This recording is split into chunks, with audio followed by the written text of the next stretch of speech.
kisah atau cerita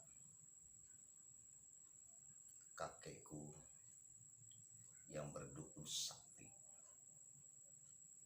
Yang namanya Ki Asgari itu benar-benar dukun sakti, mantraguna, dikenal kemana-mana. Keanehannya sampai saat ini Kiai berpikir dan belum bisa sampai saat ini, karena apa yang dilakukan oleh sang kakek ini sekarang sudah almarhum. Pada saat itu masih beliau hidup, yang namanya kakek ini, dia itu keanehannya itu orang dari mana-mana yang minta tolong itu ramai sekali. Jadi anehnya nih, kalau orang sudah katanya ini apapun kedatangannya, kita liatin secara langsung, ping, ping, ping, diludahin begitu, tapi lidahnya tidak keluar, cuma ping, ping aja gitu. Tapi aneh itu, orang yang istrinya kabur bisa pulang, yang tadinya pisah bisa bareng lagi. Aneh lagi. Yang lebih aneh itu orang gila. Orang gila itu kenapa itu? Dibawa ke kali. Itu dituntun si orang gila itu nurut, nggak pernah ngamuk orang gila itu. Begitu dibawa ke kali, dijeburin ke kali, itu dilelepin lagi. Saya tanya, kenapa itu kayak diam aja nggak jawab. Kita perhatikan tuh 7 kali dia dilelepin lagi, angkat lagi, lelepin. Begitu dibawa pulang itu sembuh itu, normal kembali. Itu kakek ini sangat luar biasa. Nah, ada lagi keanehannya, yang paling aneh lagi. Ini kalau diminta tolong sama orang jauh gitu. Jadi dari Mancak itu disuruh ke daerah Sirih di Kamasan. Yang nyusulnya itu suruh pulang duluan. Dia nggak mau dibonceng, dinaikin motor, nggak mau dia. Langsung dia tuh. Nyampe begitu pulang si nyusul ini, dia sudah ada di sana. Setiap ada yang nyusul, dia sudah ada di sana. Nah ini. Nah saya tanya, apa sih Kek sebenarnya? Ya, saya naik pakai si putih itu, Jadi apa si putih itu? Ya macan putih itu. Jadi dia naik itu keanehannya. Kalau naik mobil itu, itu begitu naik mobilnya tuh nggak bisa jalan. Aneh ini si kakek ini, nggak bisa jalan mobilnya. Jadi dia dari Kamasan itu nggak naik mobil, dia jalan kaki. Tapi tahu-taunya sudah nyampe di rumah. Itulah kakek Ki Asgari ini. Ada lagi yang paling seram lagi, yang menyeramkan itu.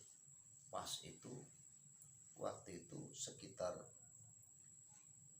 dohor, waktu sholat dohor. Nah sholat dohor itu dia mandi di bawah. Jadi tempat mandi itu, sumurnya itu di bawah rumahnya di sawah. Karena memang tidak punya sumur di dalam rumah seperti sekarang.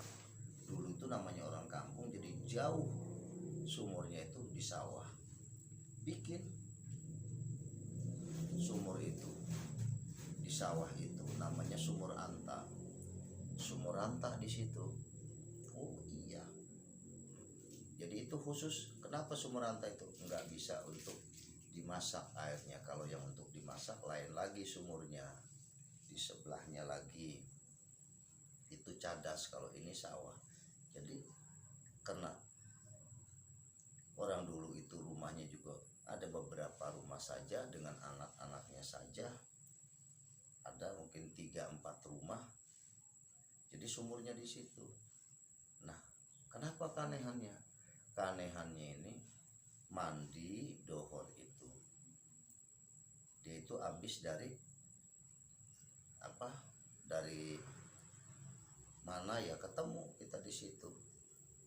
Kitanya dari rumah mau ke rumah kakek itu. Pas di situ suruh mandi. Mandilah saya di situ. Kakek mandi. Begitu sih kakek ini sholat, kita mau mandi, jojong aja. Jadi begitu itu ada itu, jadi di situ tuh namanya kitanya masih kecil, di sumur itu ada itu, di situ sereh untuk masak itu, sereh untuk masak itu. Tahu-taunya berkembang persis kayak padi begitu, Nah, diambillah, disuruh ambil sama si kakek. Saya bilang, kayak padahal lagi sholat, ngomong itu, ambil aja, ambil ya serehnya itu. Iya, udah situ tungguin aja, megangin sereh ini. Di sini nih ada dugan kelapa muda. Dia ini lagi sholat dohor. Namanya kita anak kecil itu sih, kita mau pulang duluan gitu, mau ke atas. Ini udah begitu, jangan dibawa, entah biarin kakek yang bawa dugan itu. Nah, di sini kok sholat ngomong gitu. Sekarang kita pikir, oh iya, tapi kenapa itu sakti gitu, orang sholat kok ngomong. Panggil Allahnya juga Allah, Gusti Allah aja, Gusti Allah, enggak Allah kayak kita begini. Oh iya, si kakek cepatnya itu bawa pulang, nyampe ke rumah selesai sholat itu, biasa sholat itu, nggak tahu bagaimana nyampe ke rumah itu si buah sereh itu, kembang sereh itu ditumbuklah sama si kakek itu, ditumbuk sama kakek itu halus. Itu dikasih air, diminumkanlah ke saya. Itu masih kecil, saya nggak tahu apa ini. Udah diminum aja katanya, biar kamu semua orang itu nantinya kamu orang pada kasihan sama kamu, karena kamu ini katanya nanti kalau udah gede kamu aja yang perginya jauh, katanya sering pergi jauh kamu, gitu kata si kakek ini.